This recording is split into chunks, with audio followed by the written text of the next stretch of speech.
Hello everybody, welcome back to another video. Red Baron's here, and today we'll be just doing a standard gameplay flyout in the Bf109-f4 Tropical, which, if you're looking at the tech tree, is about midway down.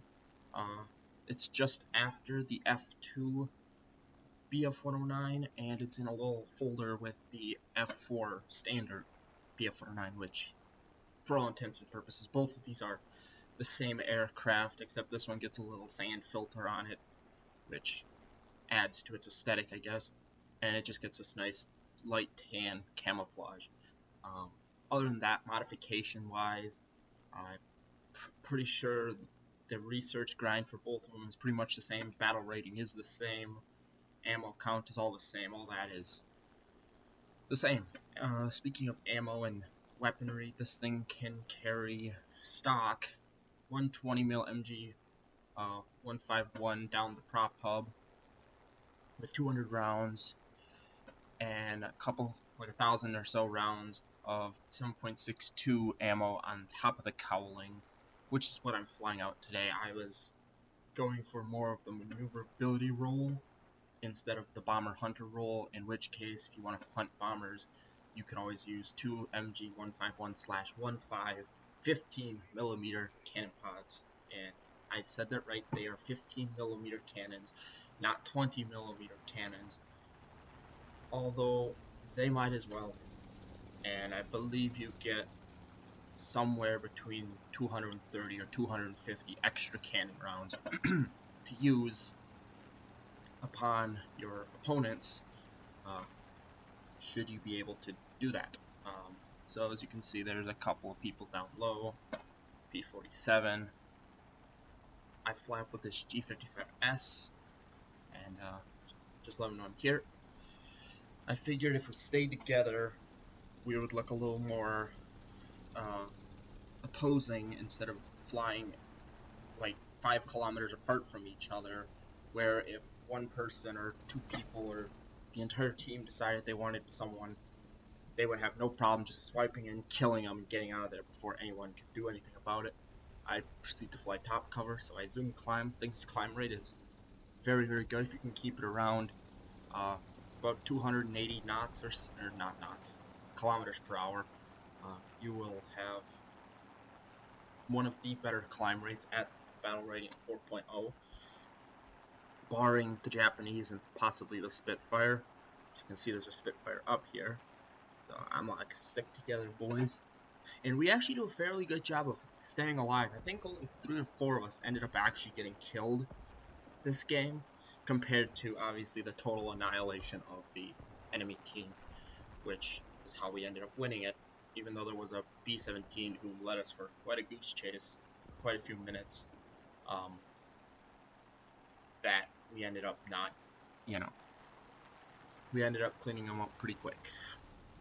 Me and this Bf109 do a close pass, kind of throw off that Spitfire. He decided to go after this other guy though.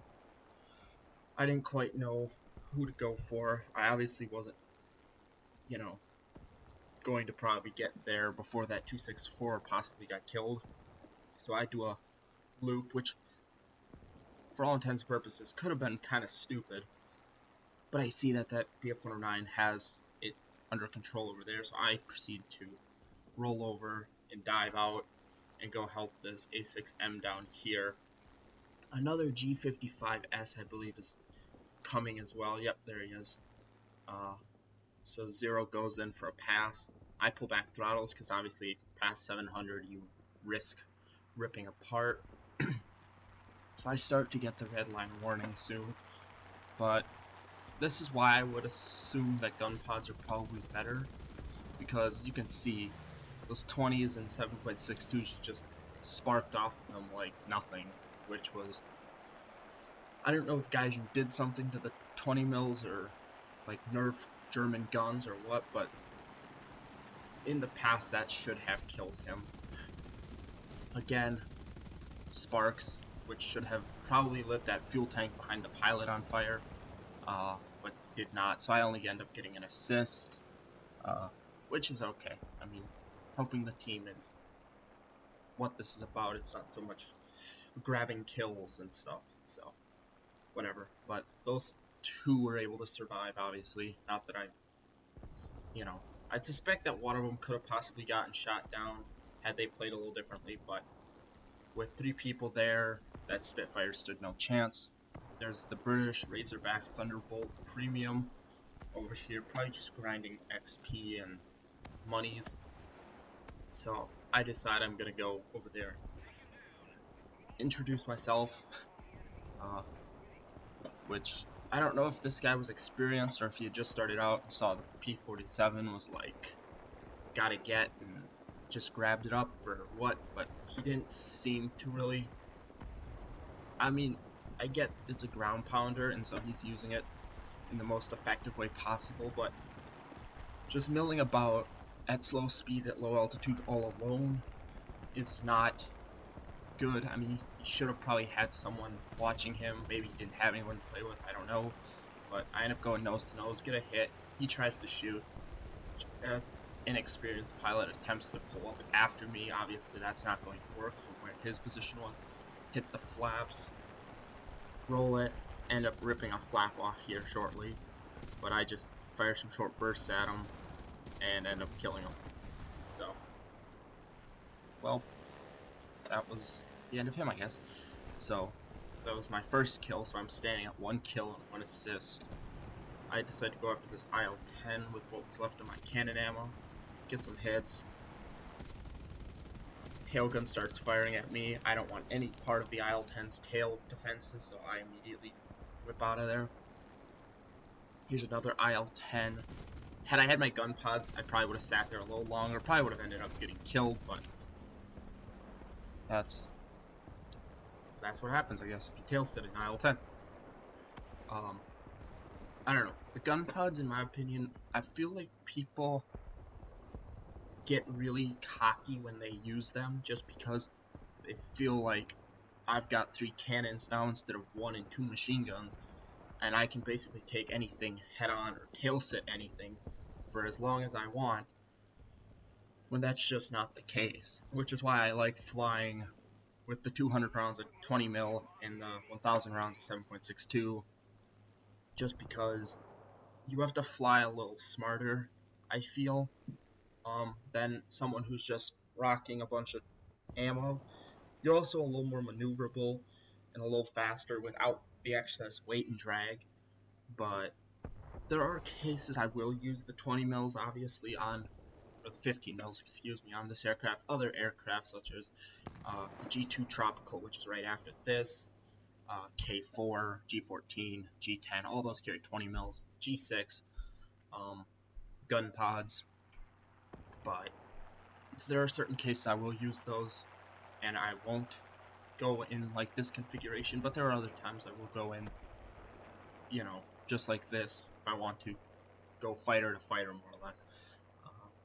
I could also show later on in the week, possibly, a video with the probably K4 or G6, one of those two, or maybe the G10 or G14. They're close to the same. Some get 30 mils, obviously, some do not, and show you how to use gun pods effectively, or something like that. If you'd like to see that, put a like, or whatever. If I reach 5 likes, I guess that'll indicate that people want to see how to use gun pods effectively. And I would not suggest, little spoiler, nose to nose is not the best way to use them. Also, well, I won't spoil anything. If anyone wants to see that, I will explain it then. But I come in for a landing now, and there isn't a whole lot. At this point in time, pretty much there's only one person left, and it's that B-17 that was leading us on a goose chase. We couldn't find him at all. So I end up, after this, I don't show it, but I take off, I do an order, and he pops up, and then G55 or whatever's there and claps him. So that's basically that. Just got to repair. Yeah, that was the Bf109-f4 Tropical. Wasn't a high kill game or high scoring game. It was good enough. I mean, What mattered is that most of us walked away from this. Only 3 of us ended up dying or getting shot down or whatever. So yeah, here's the results. I ended up getting like 9th place. Most of us had like 1 kill, some had 2, but made a couple thousand research and stuff. Obviously, there's no mods to research anymore because this thing is fully spaded. MiG-21 isn't going to get ground out with this thing too quick, so only 2,000 research towards that. And yeah, that was just a little standard gameplay video of how to play with the F4 if you want to. I would highly recommend you guys check it out if you are working your way down the German tech tree. There's 2 lines. You can go down the Messerschmitt or the FW line. Both are good lines, but I definitely prefer my 109s over the 190s. Again, there are certain scenarios I will use the 190, but yeah. So if you've enjoyed this video, please leave a like, subscribe, and I'll see you in the next video. Reds out.